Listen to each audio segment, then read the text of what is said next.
في أحد. يعني شنو أول من فاء؟ يعني رجع بعد الهروب، رجع بعد الهروب، تصعدون ولا تنون على أحد والرسول في أخراكم، يدعوكم في أخراكم، يقول لهم تعالوا رجعوا. وعمر كان من أصحاب الصخرة. الآن بالحديث الصحيحة القاطعة من السير أعطيك أن عمر كان يريد أن يطلب الأمان من عبد الله بن أبي. من لي بابن أبي من أصحاب الصخرة، فجاءه أنس عم أنس بن مالك، أنس بن النضر، قال ما يقعدكم يا طلحة يا عمر، ما يقعدكم؟ قالوا من لنا ابن أبي. ابن القيم يذكرها علماء بالسيرة مذكورة، بالأحاديث الصحيحة السند أيضا مذكورة. قالوا قتل محمد، قتل محمد. قال فقوموا فقاتلوا على ما قاتل عليه. ما قام، وقام أنس قاتل أنس بن نضر وقتل، استشهد رضوان الله عليه. وامرأة، والله يا أبو حسين يا أخوان العزيز، والله ما أقول هذا من أجل أن أنتقص من دينك، بس هذه هي الحقيقة وإن كانت مرة. امرأة نسيبة بنت كعب الأنصارية ما هربت، وأبو بكر هرب وعمر هرب في أحد، وضربت على عاتقها وضرب ابنها أمامها، والنبي يقول لها يا أم عمارة ابنك، قالت فداء لرسول الله. وبقيت تقاتل معه نفر معه، 4 نفرات أو 5 نفرات، والنبي صلى الله عليه وآله أعطى ظهره للجبل وأخذ يقاتل، وعلي بن أبي طالب معه. وفي هذه الواقعة سمعوا المنادي الذي نادى لا فتى إلا علي، لا سيف إلا ذو، يا علي رد عن هذه الكتيبة. علي بن أبي طالب، نسيبة بنت كعب الأنصارية، ونفرين، واحد من الأنصار وشخص آخر من المهاجرين من بني هاشم، وقفوا مع رسول الله صلى الله عليه وآله وسلم. وعمر يصعد فوق الجبل، وعثمان بلغ تخوم اليمن، حتى النبي استهزأ به، بلغ تخوم اليمن 3 أيام مسير. قال ذهبتم بها عريضة. النبي صلى الله عليه وسلم، تحب أقرأ لك الآن بالمصادر؟ والله طالبني بها مصدر أعطيك إياها، مصدر. فمن المعيب شلة يد طلحة إذا تذكرنا، إذا هذا الشيء كيف شلة يد طلحة، كيف يعني في المعركة؟ هذا شلة يد طلحة، قالوا بتر اصبع، هذا من الكلام الفارغ، بتر اصبعه وضرب اصبعه، وكل ما ضرب اصبع عائشه تسميه بايه ذي الاصبع، كل ما جلس وشال ايده وقال هذا، وقالوا ابو بكر هذا اليوم كله طالحه. هذا الكلام فارغ ما يقدم ولا يؤخر. واضح العزيز؟ بل يعني هو الرد العلمي سيدي، وهذا الرد العلمي رد عليه برد يعني ضعف الروايه يعني تريد اعطيك الروايات. السلام عليكم ورحمة الله وبركاته. بعد الصلاة والسلام على رسول الله وعلى آله وصحبه، أما بعد فتحية للجميع. كما سمعتم لازلنا في مسلسل هؤلاء، حاج وعد وميتم الموسوي. غرضهم هو الطعن وإسقاط صحابة النبي. تصور عند الشيعة، في فكر الشيعة، كأن الكون لا يصلح فيه إلا علي وأهل بيته فقط، يعني كل ما تبقى لا يساوي شيء. والآن لما كان الأخ يتسأل، فجاء هو وقال له أن في غزوة أحد وهربوا، وامرأة أم عمارة هي تدافع، وهم كذا، وصعد الجبل. ومهم أنا أختصر لكم لأنكم أنتم سمعتم الكلام لما تسمعوا أنا ما أحتاج أعيده كاملا. أنا سأبين لكم مصيبة هذا القوم. والكارثة العظمى أنه لما قال أن كلهم هربوا، بقى مع النبي إلا علي وفلان وبعض الصحابة 2. وعلي يعني النبي اهتم بعلي، وكان يقول علي دفع عني هؤلاء، كأن هذه الرواية أصلها شيعية، هي موجودة في كتب الشيعة. وغرض منها أنهم يطعنون بالنبي، يجعلون شجاعة وقوة علي أفضل من النبي، في الوقت الذي يجب على النبي أن يحتمي علي يحتمي بالنبي، فالنبي يحتمي بعلي ويطلب منه أن يدفع عن القوم. لا بأس. الكارثة هنا والعظمى الميتم والوعد اللامي وللشيعة. سلمنا أن علي هو اللي بقى مع النبي وصحابيين 2. الصحابة المنتجبين عندكم أنتم أين هم؟ يعني الآن لم يكن الأسماء المذكورة، حتى أنا لا أذكر أسماء الصحابة كي لا أظلمهم. الصحابة المنتجبين عند الشيعة لم نراهم أنهم بقوا مع علي بن أبي طالب يدود عن النبي، يعني بالمفهوم الشيعي هربوا مع عمر. إذا كانوا هربوا مع عمر، فليش هم عندك صحابة منتجبين وتتردى عنهم؟ إذا طعنت في عمر فيجب أن تطعن في الصحابة المنتجبين، لأن وجدناك لم تذكرهم، ذكرت علي وفلان وفلان فقط، هم اللي دافعوا عن النبي، وبالخصوص علي بن أبي طالب هو اللي كان يقاوم 50,000 و20,000 من الجنود وحده. كان الصحابة هذو أسماء أوهام فقط لا تصلح للمعركة، كأن الإسلام انتشر بعلي.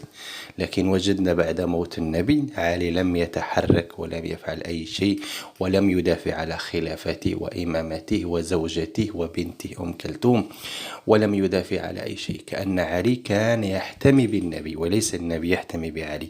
بعد موت النبي فعلي توقف ولم يفعل شيء. فبالفعل بالعكس، الصحابة اللي كانوا يقولون عنهم الرافدة جبناء وهربوا، وجدناهم بعد النبي أكملوا المسير وفتحوا البلدان ونشروا الإسلام وهزموا الروم والفرس.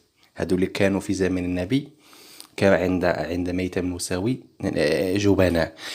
والشجاع والقوي والبطل وسيف ذو الفقار وجدناه لما توفى النبي ما فعل شيء، توقف، ما دافع على خلافة ولا على الزهراء ولا على أم كلثوم ولا على أي شيء، توقف لم يفعل، كأنه كان يتقوى بوجود النبي. بعد موت النبي توقف، لكن الصحابة بعد موت النبي تقووا ونشروا الإسلام وساروا على المسير وأوصلوا الإسلام لهؤلاء الحمقى. هو يطعن في صحابة النبي ويطعن في عمر في غزوة أحد أنهم هربوا. كل الروايات اللي تقول أنهم هربوا ضعيفة.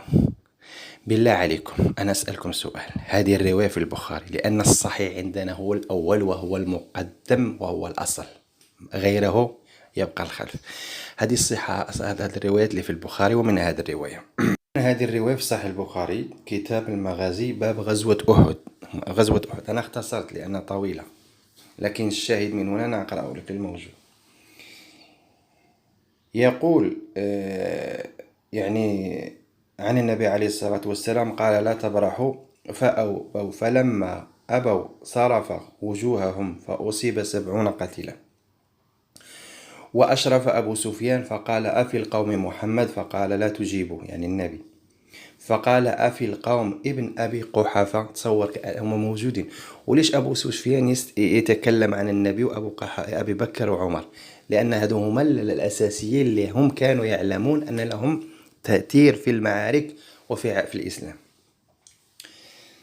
في القوم أبي قحافة قال لا تجيب، قال في القوم ابن الخطاب فقال إن هؤلاء قتلوا. يعني أبو سفيان لما قال النبي لا تجيبوا قال قتلوا في غزوة أحد.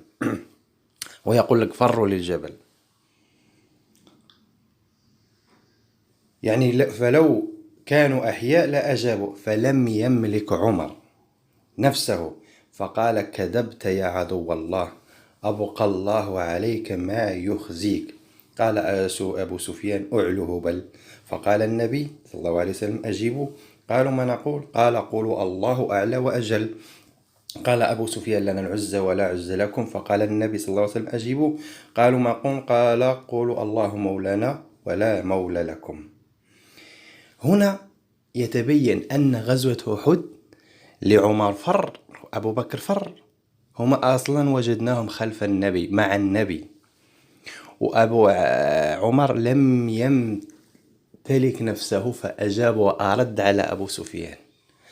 وأبو سفيان لم يسأل لا على علي ولا على فلان ولا على، سأل على النبي وأبو بكر وعمر، أنهم كان يعلم أنهم هم سادة القوم وهم كبار الصحابة. فيجيك شيعي برواية ضعيفة يقول لك انهزموا. وين انهزموا؟ إذا كانوا انهزموا فالنبي حتى هو انهزم، والانهزام عادي في المعركة. لكن الفرار إذا فر صحابي هل يقبله النبي؟ الفار يجب أن يتوب أو يتخلص منه النبي. يعني كيف النبي عاشرهم ومقى معهم وتزوج بناتهم وكان يجلس معهم ويصلون خلفه ويعلم أنهم يفرون من المعارك، وبعدين لما مات النبي إيش فعلوا؟ وهم اللي نشروا الإسلام، وهم اللي فتحوا الفتوحات، هم اللي فتحوا بيت المقدس، وهم اللي كسروا خشم الروم والفرس. يعني هذا غباء ولا إيه من الرافدي الأحمق؟ بعدين قلنا الصحابة المنتجبين إيش حكمهم عندك يا ميتة؟ نشوف هنا الرواية في مسند الإمام أحمد يعني وفي ابن حبان وغيرهم. بسند حسن عن جابر بن عبد الله قال: لما استقبلنا وادي حنين قال: انحدرنا في واد من أودية تهامة أجوف خطوط، إنما ننحدر فيه انحدارا. قال: وفي عماية الصبح وقد كان القوم كمنوا لنا في شعابه وفي أخنائه ومضايقه قد أجمعوا وتهيأوا وأعدوا. قال: فوالله ما راعانا ونحن منحطون إلا الكتائب قد شدت علينا شدة رجل واحد، وانهزم الناس راجعين، فاستمروا لا يلوي أحد منهم على أحد. وانحاز رسول الله صلى الله عليه وسلم ذات اليمين ثم قال: إلي أيها الناس، هلموا إلي، أنا رسول الله محمد بن عبد الله.